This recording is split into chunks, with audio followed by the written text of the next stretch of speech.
নমস্কার বন্ধুরা, হর হর মহাদেব। আপনাদের সকলকে আমাদের এই ইউটিউব চ্যানেলে অনেক অনেক স্বাগত জানাই। বন্ধুরা সাবধান, আপনাদের নিজেদের বাড়িতেই ডেরা গেড়ে বসেছে এই তিনটি ভয়ঙ্কর নেতিবাচক শক্তি এবং আপনাদের এই বিষয়ে বিন্দুমাত্র ধারণাও নেই।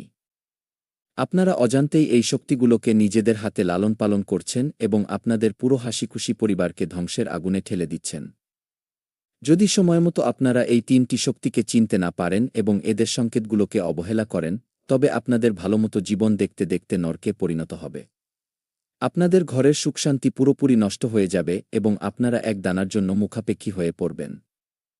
বন্ধুরা, আজকের এই ভিডিওটি আপনাদের চোখ খুলে দেওয়ার মতো, কারণ আজ আমরা আপনাদের সেই তিনটি অত্যন্ত বিপজ্জনক এবং গুপ্ত নেতিবাচক শক্তির কথা বলতে যাচ্ছি, যেগুলো আপনাদের ঘরের বিভিন্ন কোণায় লুকিয়ে বসে আছে এবং আপনাদের ভাগ্যকে, আপনাদের ধনসম্পদকে এবং আপনাদের আনন্দকে তুষের আগুনের মতো ভেতর থেকে কুড়ে কুড়ে খাচ্ছে। আপনারা প্রায়শই অনুভব করেছেন যে আপনারা দিনরাত পরিশ্রম করেন, ঘাম ঝরান, কিন্তু তারপরেও আপনাদের হাতে এক টাকাও টিকে থাকে না।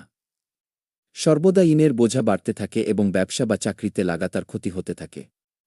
আপনাদের বিরোধীরা এবং আপনাদের প্রতিবেশীরা কম পরিশ্রম করেও এগিয়ে যাচ্ছে, কিন্তু আপনাদের রাশির স্বামী মঙ্গল হওয়া সত্ত্বেও আপনাদের পরাক্রম এবং আপনাদের ভাগ্য আপনাদের সঙ্গ ছেড়ে দিয়েছে। আসলে এমন কেন হচ্ছে? এর সোজা এবং পরিষ্কার কারণ হল আপনাদের ঘরের ইতিবাচক শক্তি পুরোপুরি শেষ হয়ে গেছে এবং সেখানে এই তিনটি ভয়ানক শক্তির দখল হয়ে গেছে। যদি আপনারাও আপনাদের জীবন নিয়ে পেরেশান থাকেন এবং জানতে চান যে সেই শক্তিগুলো কোনগুলি, তবে এই ভিডিওটি এক সেকেন্ডও না ছেড়ে শেষ পর্যন্ত অবশ্যই দেখবেন, কারণ আজকের এই জ্ঞান আপনাদের পুরো জীবন বদলে দেবে। তাহলে চলুন সবার প্রথমে কথা বলা যাক সেই প্রথম নেতিবাচক শক্তিটি সম্পর্কে, যা সোজাসুজি আপনাদের রান্নাঘর অর্থাৎ কিচেনে নিজের আস্তানা গেড়ে বসেছে। বন্ধুরা, রান্নাঘরকে মা অন্নপূর্ণার স্থান বলে মনে করা হয়। কিন্তু যখন আপনাদের ঘরে প্রথম শক্তির প্রবেশ ঘটে, তখন এর সবচেয়ে প্রথম সংকেত আপনাদের রান্নাঘরেই দেখা যায়। এর প্রথম সংকেত হল যে আপনাদের ঘরে তৈরি খাবার খুব জলদি নষ্ট হতে শুরু করবে, বা হঠাৎ করেই কোনো কারণ ছাড়াই খাবারের স্বাদ একদম বদলে যাবে। আপনারা যতই ভালো জিনিস কিনে আনুন না কেন, ঘরে বরকত পুরোপুরি গায়েব হয়ে যাবে এবং প্রতি মুহূর্তে রান্নাঘরে এক অদ্ভুত ভারী ও গুমোট শক্তি অনুভূত হবে। যখন এই শক্তি ঘরের উপর প্রভাব বিস্তার করে, তখন পরিবারের সদস্যদের পেট কখনো ঠিক থাকে না এবং মা অন্নপূর্ণার অসন্তুষ্টির কারণে ঘরে দারিদ্র্য থাবা বসাতে শুরু করে। এবার কথা বলা যাক দ্বিতীয় ভয়ঙ্কর নেতিবাচক শক্তিটি সম্পর্কে, যা আপনাদের শোয়ার ঘর অর্থাৎ বেডঘর এবং আপনাদের আরাম করার জায়গার উপর দখল নিয়ে নিয়েছে। এই শক্তির সরাসরি আক্রমণ আপনাদের মস্তিষ্ক এবং আপনাদের সম্পর্কের উপর হয়। এর সবচেয়ে বড় সংকেত হল, যেমনি আপনারা সন্ধ্যায় আপনাদের ঘরের ভেতরে পা রাখবেন, হঠাৎ আপনাদের মন মেজাজ কোনো কারণ ছাড়াই খারাপ হয়ে যাবে। আপনাদের মাথায় এক অদ্ভুত ভারীভাব ও যন্ত্রণা হতে শুরু করবে, যা ঘরের বাইরে গেলেই ঠিক হয়ে যায়। এই শক্তির প্রভাবে স্বামী স্ত্রীর মধ্যে কোনো কারণ ছাড়াই এত গুরুতর ঝগড়া শুরু হয়ে যায় যে কথা কোর্ট কাছারি এবং তালাক পর্যন্ত গড়ায়। ঘরের ছোট বাচ্চারা রাতে হঠাৎ ভয় পেয়ে জেগে ওঠে এবং তাদের ভয়ঙ্কর স্বপ্ন আসতে শুরু করে। যদি আপনাদের ঘরেও কোনো কারণ ছাড়াই অশান্তি হতে থাকে এবং রাতে শোয়ার সময় আপনাদের এমন মনে হয় যে কেউ আপনাদের ক্রমাগত লক্ষ্য করছে বা ঘরে অন্য কেউ উপস্থিত আছে, তবে বুঝে নিন যে এই দ্বিতীয় শক্তি আপনাদের বেডঘরে পুরোপুরি ডেরা গেড়ে বসেছে। এরপর আসে তৃতীয় এবং সবচেয়ে ধ্বংসাত্মক নেতিবাচক শক্তিটি, যা আপনাদের ঘরের প্রধান ফটক অর্থাৎ মেইন গেট এবং ব্রহ্মস্থানের আশপাশে ঘুরে বেড়ায়। এই শক্তি আপনাদের ঘরে আসার ধনের সমস্ত রাস্তাকে পুরোপুরি ব্লক করে দেয়। এর সংকেত হল আপনাদের ঘরের প্রধান ফটকের আশপাশে হঠাৎ করে কালো পোকামাকড় বা বাদুড়ের মতো জিনিস বারবার আসতে শুরু করে।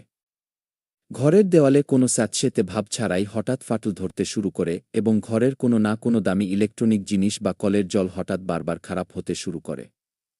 এই শক্তি যখন পুরোপুরি প্রভাবশালী হয়ে ওঠে, তখন ঘরে অকাল মৃত্যু ও গুরুতর রোগভোগের যোগ তৈরি হতে শুরু করে। হাসপাতালের চক্কর কাটতে কাটতে আপনাদের সমস্ত জমানো ধন জলের মতো বয়ে যায় এবং আপনারা পুরোপুরি অসহায় হয়ে পড়েন। বন্ধুরা, যদি আপনাদের ঘরেও এই 2 বা 3টি সংকেত লাগাতার পাওয়া যায়, তবে বিন্দুমাত্র অবহেলা করবেন না। আজ থেকেই আপনাদের ঘরে সন্ধ্যার সময় কর্পূর ও লবঙ্গ পুড়িয়ে পুরো ঘরে তার ধোঁয়া দেখান এবং প্রধান ফটকে নুন জলের পচা লাগান, যাতে এই শক্তিগুলো আপনাদের ঘর ছেড়ে চিরকালের মতো পালিয়ে যায় এবং আপনাদের জীবনে পুনরায় মা লক্ষ্মীর কৃপা ও সুখসমৃদ্ধির বাস হতে পারে।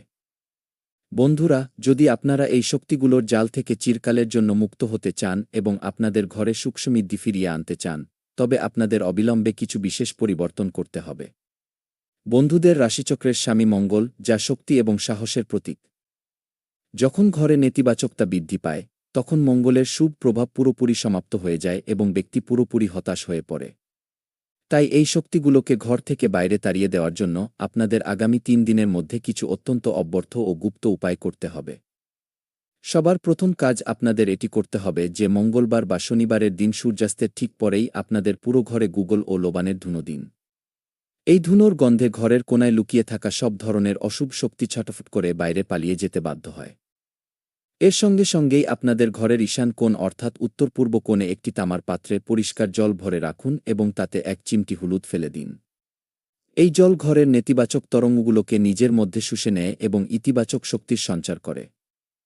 এই জল প্রতি ২৪ ঘণ্টা পর কোনো গাছে ঢেলে দিন এবং আবার নতুন জল ভরে দিন। দ্বিতীয় গুরুত্বপূর্ণ বিষয়ের দিকে খেয়াল রাখবেন যে বন্ধুদের ভুল করেও নিজেদের ঘরের দক্ষিণ-পশ্চিম কোণে ময়লা বা ভারী আবর্জনা জমতে দেওয়া যাবে না, কারণ এটিকে রাহু ও কেতুর দিক বলে মনে করা হয় এবং এখান থেকেই নেতিবাচক শক্তি আপনাদের বেডঘর এবং মস্তিষ্কের উপর নিয়ন্ত্রণ কায়েম করে। সন্ধ্যার সময় যখন দিন ও রাত মিলিত হয়, সেই সময় ঘরের প্রধান ফটকে সর্ষের তেলের একটি প্রদীপ জ্বালান এবং তাতে ২টি গোটা লবঙ্গ ফেলে দিন। এই প্রদীপ আপনাদের ঘরের চারিপাশে এমন এক সুরক্ষা কবচ তৈরি করে দেবে যা ভেদ করা যে কোনো অশুভ শক্তির সাধ্যের বাইরে হবে। পরিবারের সদস্যদের মধ্যে যে অকারণে মানসিক চাপ ও ঝগড়াঝাটি হচ্ছে, সেগুলোকে শান্ত করার জন্য শনিবারের দিন সকালের দিকে সামান্য কালো তিল নিয়ে আপনাদের পুরো পরিবারের মাথা থেকে ৭ বার ঘুরিয়ে নিন এবং তা বাড়ি থেকে দূরে নিয়ে গিয়ে কোনো বহমান জলে ভাসিয়ে দিন বা কোনো নিরিবিল জায়গায় মাটিতে পুঁতে দিন। এমনটা করলে পরিবারের উপর আসা যে কোনো বড় বিপদ এবং অকাল মৃত্যুর যোগ তৎক্ষণাৎ কেটে যায়। বন্ধুরা, আপনাদের কুষ্টিতে মঙ্গলকে শক্তিশালী করার জন্য এবং এই শক্তিগুলোর সম্পূর্ণ বিনাশ করার জন্য প্রতি মঙ্গলবার হনুমান চালিসা বা বজরং বাণের পাঠ আবশ্যিকভাবে শুরু করে দিন। আপনারা দেখতে পাবেন যেমনি আপনারা এই ছোট ছোট পরিবর্তনগুলো আপনাদের জীবনে প্রয়োগ করবেন, আপনাদের ঘরের ভারী ভাব পুরোপুরি গায়েব হয়ে যাবে। রাতে আসা ভয়ঙ্কর স্বপ্ন বন্ধ হয়ে যাবে। বন্ধ হয়ে যাওয়া ব্যবসা ও চাকরির রাস্তা হঠাৎ খুলতে শুরু করবে এবং মা লক্ষ্মীর কৃপায় আটকে থাকা ধন ফিরে আসতে শুরু করবে।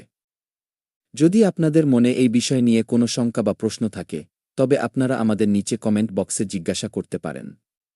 আমরা আপনাদের প্রতিটি সংকটের সমাধান করার সম্পূর্ণ চেষ্টা করব। এর সঙ্গে সঙ্গেই বন্ধুদের একটি অত্যন্ত গোপনীয় বিষয়ের কথা সর্বদা মনে রাখতে হবে যে যখনই আপনারা আপনাদের কর্মক্ষেত্র থেকে বা কোনো বাইরের কাজ থেকে রাতে বাড়ি ফিরবেন, তখন সরাসরি আপনাদের বেডঘর বা রান্নাঘরে প্রবেশ করবেন না। বাইরের নেতিবাচক শক্তি প্রায়ই আপনাদের পায়ের মাধ্যমে ঘরের ভেতরে প্রবেশ করে।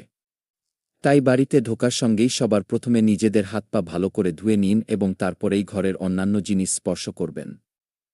বন্ধুরা স্বভাবগতভাবে খুব সংবেদনশীল এবং শক্তিমান হন, যার সুযোগ প্রায়ই এই অদৃশ্য শক্তিগুলো নিয়ে থাকে এবং আপনাদের মানসিক শান্তি ভঙ্গ করে আপনাদের ভুল সিদ্ধান্ত নিতে বাধ্য করে।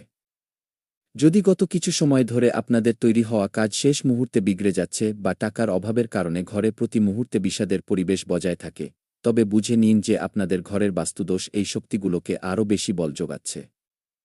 এটি ঠিক করার জন্য আগামী শুক্রবারের দিন আপনাদের ঘরের প্রধান ফটকে ভেতরের দিকে সিঁদুর দিয়ে একটি বড় স্বস্তিকা চিহ্ন বানান।